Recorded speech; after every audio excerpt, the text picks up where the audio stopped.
प्रभात बच्चों, आज हम पढ़ेंगे हिंदी व्याकरण एवं रचना भाग 3। इसमें हम पढ़ेंगे संवाद लेखन। इस पाठ में आप सीखेंगे कि संवाद क्या है, संवाद कैसे लिखा जाना चाहिए।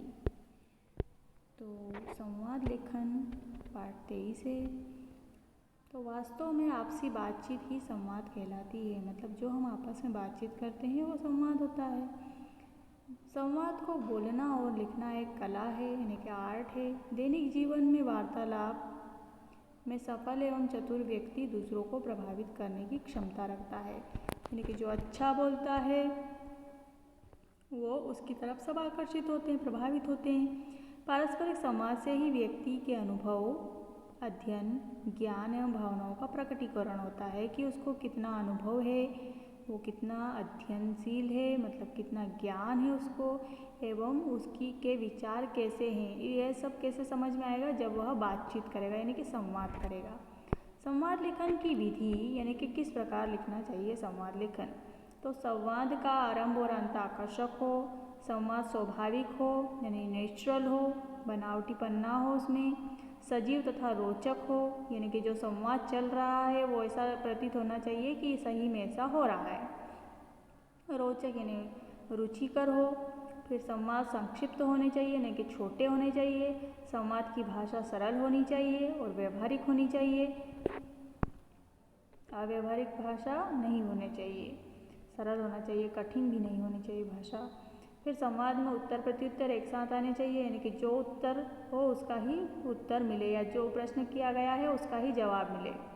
फिर संवाद के विचार सशक्त होने चाहिए, यानी कि सटीक होने चाहिए। संवाद छोटे एवं स्पष्ट होने चाहिए, बड़े संवाद नहीं होने चाहिए।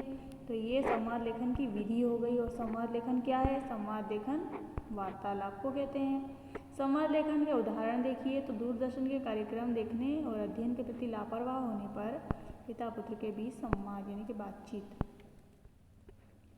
पिता कहते हैं, देखो बेटा, टीवी देखना बुरी बात नहीं है, लेकिन अब अपने अध्ययन के प्रति लापरवाही भी उचित नहीं है।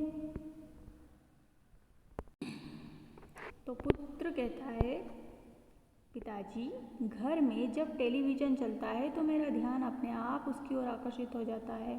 तो पिताजी कहते हैं, तुम्हें समय सारणी बनाकर, यानी कि टाइम टेबल बनाकर उसके अनुरूप कार्य करना चाहिए, ताकि तुम टेलीविज़न का भी मज़ा ले सको और तुम्हारी पढ़ाई को भी कोई नुकसान ना हो।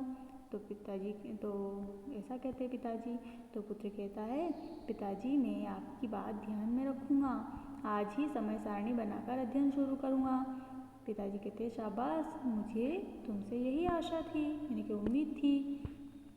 फिर है दूसरा जो संवाद है वो रमेश दुकान से चावल लेने जाता है।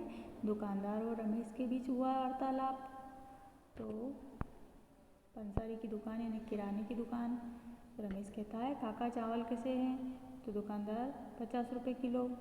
तो रमेश कहता है, यह तो बहुत महंगा है। तो दुकानदार कहता है, बेटा, आजकल महंगाई बहुत बढ़ गई है, इसलिए चीज़ें भी महंगी होती जा रही है। तो रमेश कहता है, महंगाई तो सबके लिए है काका, ऊपर से चीज़ों के दाम भी आसमान छू रहे हैं। तो दुकानदार कहता है, हम क्या कर सकते हैं, बाजार में रहना है तो सबके साथ चलना पड़ता है। तो रमेश कहता है, मतलब? तो दुकानदार कहता है, अरे बेटा, अगर चीज़ें महंगी होगी तो पूरे बाजार में उसका दाम एक जैसा ही होगा, अपनी मर्जी से कोई घटाया बढ़ा नहीं सकता। तो रमेश कहता है, हाँ ये तो है, चलिए ठीक है, 5 किलो चावल दे दीजिए। तो ये स्पष्ट हमको समझ में आ रहा है, सरल है ये जो संवाद लेखन है, और वास्तव में ऐसा हो रहा है, हमको ऐसा प्रतीत हो रहा है। फिर है, पिकनिक की खबर सुनकर सभी बच्चे खुश हैं, दो बच्चों के बीच हुए आपसी संवाद को व्यक्त करें। तो देखिए, श्याम और मोहन दोनों के बीच बातचीत हो रही है। तो श्याम कहता है, कल हमारी कक्षा के बच्चे पिकनिक जा रहे हैं, तो क्या तुमने अपना नाम लिखवा दिया? ऐसा कहता है कि कल हमारी कक्षा के बच्चे पिकनिक जा रहे हैं, मतलब कि क्वेश्चन किया है, इसलिए क्वेश्चन मार्क लगा है। क्या तुमने अपना नाम लिखवा दिया? तो मोहन कहता, नहीं, मैं पिकनिक पर नहीं जा सकता। तो श्याम कहता है, तुम क्यों नहीं जा सकते? तुम भी चलो, बड़ा मज़ा आएगा। तो मोहन कहता, नहीं, मेरे पिताजी मेरी फीस ही बड़ी मुश्किल से देते हैं, वह पिकनिक का खर्चा नहीं दे सकते। तो श्याम कहता है बस इतनी सी बात, तुम्हारा खर्चा भी मेरे पिताजी ही दे देंगे, वह बहुत अमीर है। तो मोहन कहता है नहीं नहीं, तुम भला क्यों दोगे, वैसे मेरा मन भी नहीं है, जाने दो। तो श्याम कहता है अब सोचना छोड़ो, तुम भी हमारे साथ चलोगे, आओ तुम्हारा नाम लिखवा दे। तो ये मोहन और श्याम के बीच संवाद हुआ है, यानी कि बातचीत हुई है, वार्तालाप हुआ है। तो आओ कुछ और जाने। तो संवाद की भाषा सरल, स्पष्ट, पत्रानुकूल तथा वह अनुकूल होनी चाहिए।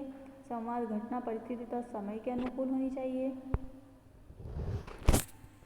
यानी कि जो घटना घटित हो रही है और परिस्थिति है उसी और समय के अनुरूप ही बातचीत होनी चाहिए।